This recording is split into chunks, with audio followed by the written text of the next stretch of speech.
आइए अब ज़रा ये जानने का प्रयास करते हैं कि डब्ल्यूटीओ के जो हमारे प्रावधान हैं उनका प्रभाव हमारे रुपये के डिवैल्यूशन पर कैसे पड़ा और हमारे देश की सरकारी नीतियों ने क्या ऐसा किया कि हमारा रुपया टूटता चला गया। हमारे आसपास के देशों का रुपया नहीं टूटा पर हमारा टूट गया। नेपाल का नहीं टूटा, बांग्लादेश का नहीं टूटा, पाकिस्तान का नहीं टूटा, पर हमारा रुपया टूट गया। एक तो बहुत स्पष्ट कारण बताया जाता है जो बिल्कुल ठीक भी है कि इस वर्ष का लगभग 8.25 लाख करोड़ का हमारा ट्रेड बैलेंस है। हमारा आयात बहुत अधिक है, निर्यात बहुत कम है। इस पर भी काम आराम से किया जा सकता है कुछ बातों को लेकर के। पहली बात, हम निर्यात केवल वही सामान करेंगे जो हमारे भारत में हमारी आवश्यकताओं से अधिक है, माने सरप्लस सामान को ही एक्सपोर्ट किया जाएगा। हम ये पॉलिसी बना सकते हैं। दूसरी बात आयात की बात है। आयात हम नितांत आवश्यक चीज़ों का आयात करें, हर चीज़ का आयात न करें। हुआ यह है कि हम लोग जब किसी चीज़ को आयात करते हैं और वो विशेषतया किसी यूरोपियन देश या अमेरिकन देश से आयात होता है तो वहाँ की सरकारें उस आयात की मदद करती हैं क्योंकि उनको डॉलर मिलता है और हमारे देश का वहाँ नुकसान होता है। आप एक छोटे से उदाहरण से समझिए कि इस समय भारत में कोयले की आवश्यकता है क्योंकि कोयले से हमें बिजली बनानी होती है। भारत सरकार ने कुछ खदानों का ठेका दिया जिसमें गलतियाँ निकली, भ्रष्टाचार हुआ, परंतु आज की तारीख में वो खदानें आगे खुदाई नहीं कर रही हैं। अब इसकी विडंबना देखिए, देश में कोयला है, हमारी आवश्यकता है, बिजली बनाने वाले संयंत्र नहीं चल रहे हैं और उसके लिए हम कोयला आयात करते हैं। तो इस प्रकार से हम अपनी नीतियों को समझ सकते हैं जिसकी वजह से हमारा आयात सीमा में हो। दूसरा देखिए, हमारे देश में अभी इस साल दालें आयात हो रही हैं। ये दालें हमारा किसान उगा सकता है, हमारे पास इतने जगह है कि किसान उगा सके। किसान की छोटी बहुत परेशानियां हैं कि उसको समर्थन मूल्य नहीं मिल पाता या उसका खर्चा नहीं चल पाता, उसका हम इलाज ढूंढ सकते हैं। लेकिन दुर्भाग्य से अगर किसान 34 रुपये किलो अपना बाजार में बेचता है दाल को, वही दाल 40, 42, 45 रुपये किलो हम बाहर से आयात करते हैं। आयातित को हम अधिक पैसा दे रहे हैं और ऊपर से डॉलर दे रहे हैं। तो हम अपना कुछ रास्ता निकाल सकते हैं कि दालों की खपत जितनी होती है भारत में उसका कुछ रास्ता निकाला जाए और भारत में किसानों से दाल अधिक उत्पादन की जाए। इस प्रकार छोटे छोटे बहुत से कारणों पर हम आगे भी चर्चा करेंगे। अब हम दूसरे बिल्कुल अलग बात पर चर्चा कर रहे हैं। इसका नाम है पार्टिसिपेटरी नोट्स। दरअसल 1992 में 91 में भारत में लिबरलाइजेशन की पॉलिसी चली थी वैश्वीकरण की। तो 1992 में भारत में एक नई चीज़ चली जिसका नाम पार्टिसिपेटरी नोट्स है और ये पूरे विश्व में केवल भारत में ही है। 1992 में शुरू किया गया। डब्ल्यूटीओ का प्रेशर था भारत में एफडीआई लाना है, हमें चाहिए था भारत का विदेशी पूंजी, उसके लिए हम लेकर आए। अब इसको ज़रा समझिए ये क्या है। पहली बात, हमारे पास जो एफआईआई फॉरेन इंस्टीट्यूशनल इन्वेस्टमेंट या एफडीआई आती है उसके कुछ नियम हैं, कुछ प्रावधान हैं जिनके तहत वो पैसा भारत में आता है। लेकिन पार्टिसिपेटरी नोट्स का कुछ भी नहीं है। आप कहीं का पैसा लीजिए, विदेश में किसी जगह जाइए और वहाँ से बोलिए हमें भारत के लिए पार्टिसिपेटरी नोट्स चाहिए, तो वहाँ की बड़ी फाइनेंशियल कंपनियाँ आपको एक नोट दे देंगी। उस नोट को लेकर आप भारत में आइए। भारत में आरबीआई उस नोट की कॉपी रखेगा और आपको पैसा स्टॉक मार्केट में लगाने के लिए दे देगा। इस इन्वेस्टमेंट पर सबसे बड़ी बात है कि कोई भी इस पर शर्त नहीं है। कितना भी पैसा कभी भी आए और रातों रात यहाँ से निकल भी सकता है। ये चीज़ें इस पार्टिसिपेटरी नोट्स में हैं। और दूसरा, इसका बहुत दुष्परिणाम देखने को आता है क्योंकि ये जितना पैसा वो भारत में लगाएंगे उसके पश्चात वो पैसा कमाई होगी, वो सारा पैसा डॉलर में कन्वर्टेबल है। मतलब वहाँ से वो सीधा डॉलर लेकर जा सकते हैं। एफडीआई में ऐसा सीधा नहीं है, लेकिन सीधा डॉलर हमारे यहाँ से पार्टिसिपेटरी नोट्स की वजह से बाहर जाता है। ज़रा इसको समझने का प्रयास करते हैं। इसको बना लेना बहुत आसान है।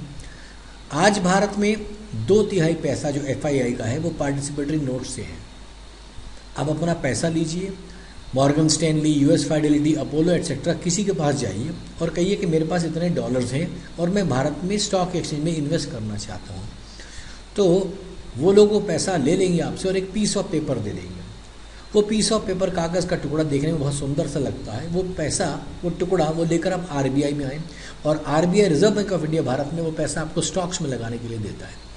यहाँ पर एक बात हमें और समझनी चाहिए कि हमें विदेशी निवेश चाहिए था इस देश में, कृषि के क्षेत्र में, उद्योग के क्षेत्र में, बिजली के क्षेत्र में, जहाँ से हमारे देश में उद्योग लगते और दो काम होते, एक तो उद्योगों का रोजगार पैदा होता, दूसरा उस कृषि से, उद्योग से, बिजली उत्पादन से हमारे देश का औद्योगिक विकास होता और हमारे देश का चाहे कृषि की वजह से चाहे उससे सकल घरेलू उत्पाद बढ़ता, जीडीपी बढ़ता। परंतु ये पैसा सिर्फ स्टॉक एक्सचेंज में है। और यहाँ बात समझ लीजिए कि स्टॉक एक्सचेंज के अंदर जो सेंसेक्स के अंदर जो दिखाया जाता है तो भारत की प्रगति का कोई निशान नहीं है, सब झूठ नजर आता है, इसमें बहुत कम सच्चाई है। अब इस पैसे में जो यहाँ से जाता था उसमें एक बीमारी आती थी कि आपको कैपिटल गेन्स टैक्स देना पड़ता था। इसका इलाज भारत की सरकार ने अपने उन आकाओं के लिए पहले ही कर दिया। उनका एक रास्ता निकालिए कि मॉरिशस से अगर आप कंपनी बना करके और पैसा भारत में देंगे तो हम एक भी पैसा टैक्स नहीं लेंगे। कल्पना करें, मॉरिशस में एक कंपनी खोलने का खर्चा कितना है, $1। और ये आंकड़े बताते हैं कि मॉरिशस में एक गली में हजारों कंपनियां हैं, एक एड्रेस पर 50 कंपनी है, यहाँ तक कि एक एड्रेस पर 10 कंपनियां हैं। वो लोग वहाँ कंपनी खोलते हैं, मतलब ये एक फॉर्मेलिटी होगी। मॉरिशस की हमारी ट्रीटी थी कि मॉरिशस हमारा मित्र देश है, गरीब देश है, तो हमने ऐसा सिस्टम रखा था, वो यहाँ से जो पैसा लेकर जाएगा उस पर टैक्स नहीं देगा। परंतु ये FII से जो पार्टिसिपेटरी नोट्स आता है उसने एक काम किया। आज भारत के स्टॉक एक्सचेंज का 2/3 हिस्सा इस पार्टिसिपेटरी नोट्स पे है। इसका नुकसान आप समझने का प्रयास करें। 2007, 2008-9 के अंदर जब हमारा टोटल स्टॉक एक्सचेंज लगभग 4 लाख करोड़ था, 47,000 करोड़ अचानक से निकाल लिया गया और सेंसेक्स हमारा धड़ाम से नीचे गिरा, क्योंकि मैंने आपको बताया अपना प्रॉफिट बुक करके कभी भी पैसा ले आ सकती है। आज इसका दुष्परिणाम यह है कि हमारे पास जो पूरा स्टॉक लगभग 80 लाख करोड़ का है, उसमें 2 लाख करोड़ के पार्टिसिपेटरी नोट्स हैं जो किसी भी क्षण, किसी भी वक्त, किसी भी मिनट, किसी भी सेकंड निकाले जा सकते हैं। और इसमें हमारी फॉरेन इन्वेस्टमेंट आज लगभग 10 लाख करोड़ है। हमें ये इन्वेस्टमेंट चाहिए थी उद्योगों के लिए, लेकिन मिली हमें 10 लाख करोड़ लिए। और दूसरा दुर्भाग्यपूर्ण बात है, जब वो इसका प्रॉफिट बुक करते हैं सारा पैसा हमारे यहाँ से डॉलर में कन्वर्ट करके ले जाती हैं। इसका मतलब हमारा डॉलर यहाँ से सीधा बाहर चले जाता है इन पार्टिसिपेटरी नोट्स की वजह से। और तीसरा बहुत बड़ा भयंकर कारण है हमारे यहाँ ब्लैक मनी। ब्लैक मनी में होता क्या है, देखिए, जिस पैसे पर टैक्स नहीं दिया जाता वो ब्लैक मनी है। अब हमारे कुछ पॉलिटिशियन जो इस समय डरे हुए हैं, जिनको लगता है दोबारा हमें पावर नहीं मिलेगी, उनके पास जितना पैसा है वो सारा पैसा डंप करते हैं, तो यहाँ से पैसा हवाला के जरिए दूसरे देशों को भेज रही हैं। अब बाहर के देशों में क्या हो रहा है, रुपये बहुत ज़्यादा दिया जा रहा है, इसीलिए सप्लाई डिमांड के प्रिंसिपल से डॉलर जो है की कीमत बढ़ती जाती है। हमारे पास कई आंकड़े लोगों ने बताए हैं, लेकिन एक अनुमान के अनुसार 5 से 10 लाख करोड़ रुपए का हर साल का ये ब्लैक मनी, ये काला धन बाहर जा रहा है। सरकार कहती है इसका हम क्या कर सकते हैं। अगर आप 3 ही बातें देखिए तो हमारे पास 5 से 10 लाख करोड़ रुपए का हमारा काला धन है, 5.5-6 लाख करोड़ रुपए की हमारी कर में छूट है, जिसको हम रेवेन्यू फॉरगॉन कहते हैं।